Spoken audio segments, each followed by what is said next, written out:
શું તમારા બાળકને વારંવાર ઉધરસની તકલીફ રહે છે, વારંવાર શ્વાસ ચડે, નેબ્યુલાઇઝર આપવા પડે, તો કદાચ તમારા બાળકને ઇન્હેલર ચાલુ કરવાની જરૂર છે. હવે ઇન્હેલર બધા જ ઉંમરના બાળકોને આપી શકાય છે અને ડિપેન્ડિંગ અપોન ધ એજ અમે ડિસાઇડ કરીએ કે કયા ટાઈપનું ઇન્હેલર આપવાનું છે. હવે પહેલો જે પ્રશ્ન બધા પેરેન્ટ્સના માઇન્ડમાં આવે એ છે કે શું ઇન્હેલર સેફ છે મારા બાળક માટે? ઇન્હેલર્સની ટેવ પડશે બાળકને? હવે લેટ મી એક્સપ્લેન. જે ઇન્હેલર છે એની દવા ડાયરેક્ટ લંગ્સમાં જતી હોય છે.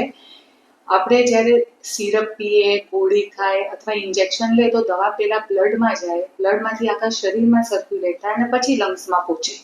જ્યારે કે ઇન્હેલરની દવા ડાયરેક્ટ લંગ્સમાં જાય અને શ્વાસોશ્વાસ અંદર જઈને બહાર આવે.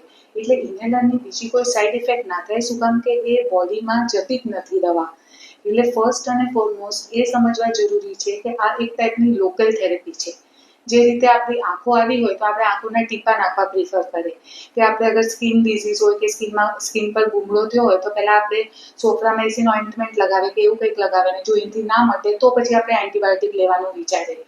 એવી જ રીતે ફેફસાનો જો ઉધરસનો શ્વાસનો પ્રોબ્લેમ હોય તો સૌથી પહેલાં as a doctor we prefer કે જો ઇન્હેલરથી કંટ્રોલમાં આવી જતું હોય તો સિરપ કે ટેબ્લેટ ના ગળવી પડે.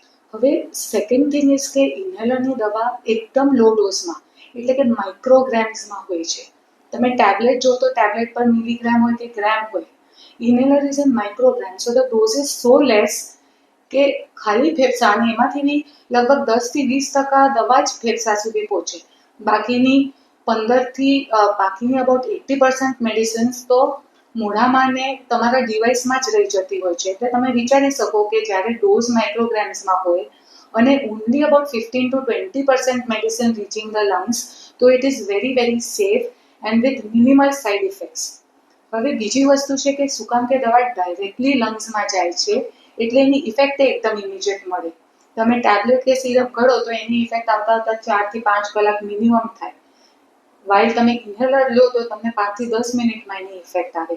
એટલે બધી જ રીતે ઇન્હેલર સેફ કહેવાય છે. એટલે એ મનમાંથી કાઢી નાખો કે ઇન્હેલર રિલેટેડ સાઇડ ઇફેક્ટ્સ જે મિનિમલ સાઇડ ઇફેક્ટ હોય એટલે એ રીતે ઇન્હેલર છે જેની એકદમ મિનિમલ સાઇડ ઇફેક્ટ્સ થાય. બીજો પ્રશ્ન બધા વાલીઓના મનમાં હોય છે કે શું ઇન્હેલરની ટેવ પડે? હવે જેમ મેં હમણાં જસ્ટ ડિસ્કસ કર્યું કે જ્યારે દવા શરીરમાં જતી જ નથી તો ટેવ તો પડે જ નહીં ને. આપણે ટેવ કઈ વસ્તુની પડે? જે વસ્તુ આપણા બ્લડમાં મિક્સ થાય એ વસ્તુની ટેવ પડે. તમે કોલ્ડ ક્રીમ સ્કિન પર લગાડો તો એની કોઈ દિવસ ટેવ પડે? ના પડી શકે. એ જ રીતે ઇન્હેલર્સ એની મેડિસિન ખાલી લંગ્સમાં જાય, શ્વાસોશ્વાસ અંદર જાય અને બહાર આવે એટલે ટેવ પડવાની તો વાત જ ના આવે. ઇન્હેલર અમે ત્યાં સુધી બાળકને આપીએ જ્યાં સુધી એને જરૂર હોય. જ્યારે અમને થાય કે હવે બાળકને સરસ છે, 3-4 મહિના કોઈ તકલીફ નથી, તો ઇન્હેલરની દવાઓ ધીમે ધીમે ઓછી કરે અને જરૂર ના હોય તો બંધ કરી દે. એટલે એવું નથી કે એક વખત ઇન્હેલર ચાલુ કર્યા તો ટેવ પડે ને ક્યારે બંધ જ ના થઈ શકે, એવું તો બિલકુલ નથી. ઇનફેક્ટ બાળકને જે રીતે જરૂર હોય એ રીતે ઇન્હેલર આપવામાં આવે છે. હવે ઇન્હેલર અલગ અલગ ટાઈપના હોય છે. ડ્રાય પાવડર ઇન્હેલર અને મીટર ડોઝ ઇન્હેલર, આ બે મેઇન કેટેગરી ઇન્હેલરની. અને થર્ડલી નેબ્યુલાઇઝર જે તમે વાપરતા હશો. હવે પ્રત્યેક ઇન્હેલર જુદા ટેકનિકથી લેવામાં આવે છે અને કયા પેશન્ટને કયું ઇન્હેલર આપવાનું એ બાળકની એજ જોવામાં આવે, બાળકને કેટલી સમજ છે એ જોવામાં આવે ને એ રીતે ઇન્હેલર પ્રિસ્ક્રાઇબ કરવામાં આવે.